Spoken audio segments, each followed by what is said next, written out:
दोस्तों, आज दुनिया भर के कई देश अंतरिक्ष में कई मिशंस लॉन्च कर चुके हैं और अपने देश का झंडा गाड़कर फतह हासिल कर चुके हैं।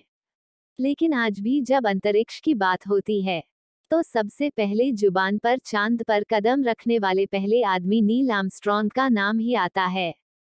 हम सब ये तो जानते ही हैं कि 16 जुलाई 1969 नासा के द्वारा लॉन्च किए गए अपोलो 11 ने सफलता प्राप्त करके अंतरिक्ष में जीत हासिल की थी।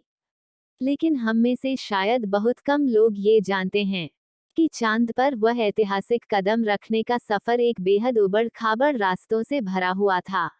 आज की हमारे लेख में आप जानेंगे कि आखिर उन अंतरिक्ष यात्रियों के साथ ऐसा क्या हुआ था।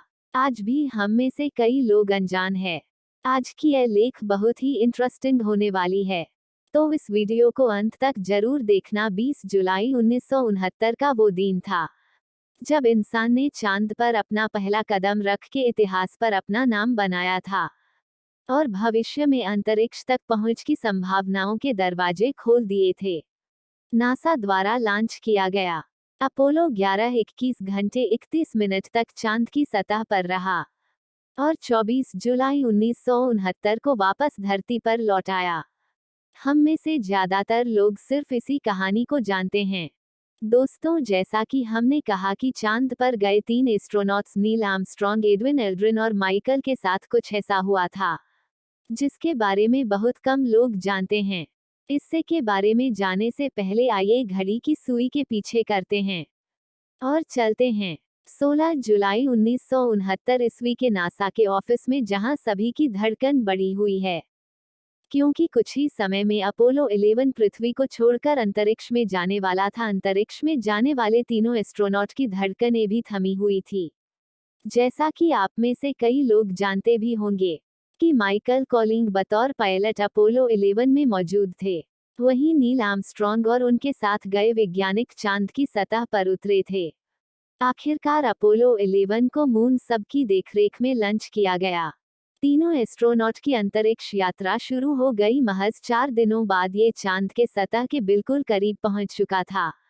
जिस मॉडल से नील आर्मस्ट्रॉन्ग अपने अंतरिक्ष ध्यान से निकल के चांद की सतह पर पहुंचे, उससे ईगल नाम दिया गया था। जब सबको लग ही रहा था कि सब कुछ प्लान के मुताबिक चल रहा है, तभी तीनों एस्ट्रोनॉट के सामने ये बताई कि कोई अज्ञात कारण की वजह से ईगल निर्धारित समय से 4 सेकंड आगे चल रहा था।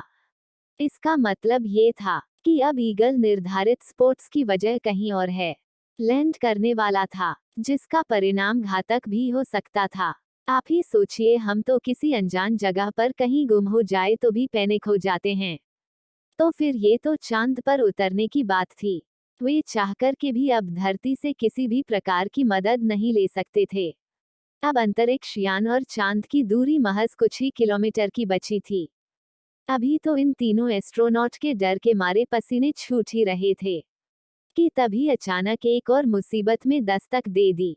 दरअसल अपोलो 11 गाइडेंस कंप्यूटर, जो कि बहुत ही ज्यादा महत्वपूर्ण था, उसमें अचानक एरर आने लगा। अब यह एरर क्या थी, इसकी जानकारी किसी को भी नहीं थी। ऐसे में नील आर्मस्ट्रॉन्ग ने तुरंत इसकी जानकारी धरती पर दी, लेकिन उन्हें कहा गया कि वे एरर को नजरअंदाज करके अपने मिशन में आगे बढ़ें। हालांकि बाद में यह बात सामने आई कि ओवरलोड हो जाने के कारण कंप्यूटर इस एरर को शो कर रहा था। एक और यह एरर कोड, और दूसरी तरफ कुछ ही मिनटों में चांद पर लैंडिंग। ऐसे में नील आर्मस्ट्रॉन्ग ने शांत दिमाग और भरोसे को अपने ऊपर जमाए रखकर कंट्रोल को अपने हाथ में लिया और ऐसी जगह स्पेसक्राफ्ट को लैंड करवाएं जिससे सभी की जान बच सके। 20 जुलाई को 8:17 पर सही सलामत ईगल की चांद पर लैंडिंग हो गई। ये लैंडिंग जहां पर हुई, वहां पर नील आर्मस्ट्रॉन्ग ने इस जगह को बेस का नाम दिया। यहां से उतरकर पहला कदम नील ने चांद पर रखा था और अमेरिका का झंडा बड़े ही गर्व से फहराया था। अगर यह सुनकर आप सोच रहे हैं कि चलो यह मिशन तो पूरा हो गया, अब सब कुछ अच्छा ही होगा, तो आप गलत है। उन्हें भी ऐसा लग ही रहा था कि अब मुसीबतें खत्म हो चुकी है और अब सफलतापूर्वक वो अपनी धरती की यात्रा शुरू करेंगे। कि तभी कुछ ऐसी चीजें हुई जिसके बारे में जानकर आपके रोंगटे खड़े हो जाएंगे। झंडा फहराकर जैसे ही वह मुड़ क्यों उनके सामने कुछ ऐसा हुआ जिससे उनको लगा कि अब वे धरती पर वापस नहीं आ सकते, वे चांद पर ही फंस चुके हैं।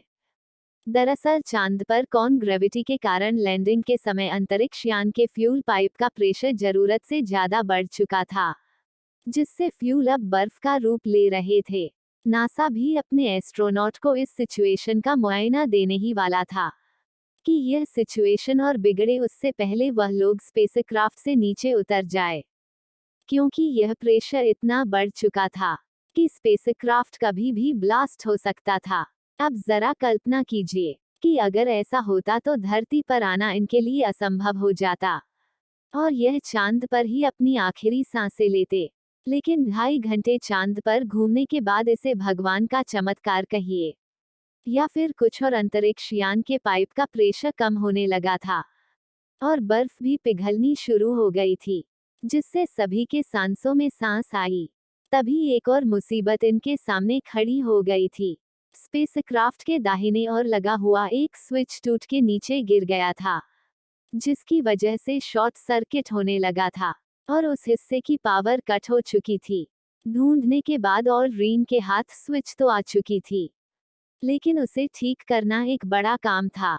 फिर भी कैसे कैसे करके सारी मुसीबतों को हमारे इन बहादुर एस्ट्रोनॉट उन्हें अपने ऊपर झेला और इस दुनिया के लिए अंतरिक्ष के रास्ते को सहज दिखाया। वो अपने साथ बहुत सारी जानकारियों को लेकर आए, जिससे हम अंतरिक्ष की दुनिया को समझने में काफी ज्यादा मदद मिली। हमें भरोसा है कि आपको अंतरिक्ष की इस अनसुनी कहानी में बहुत ही मजा आया होगा। हम मिलते हैं नए किसी लेख के साथ। तब तक के लिए धन्यवाद।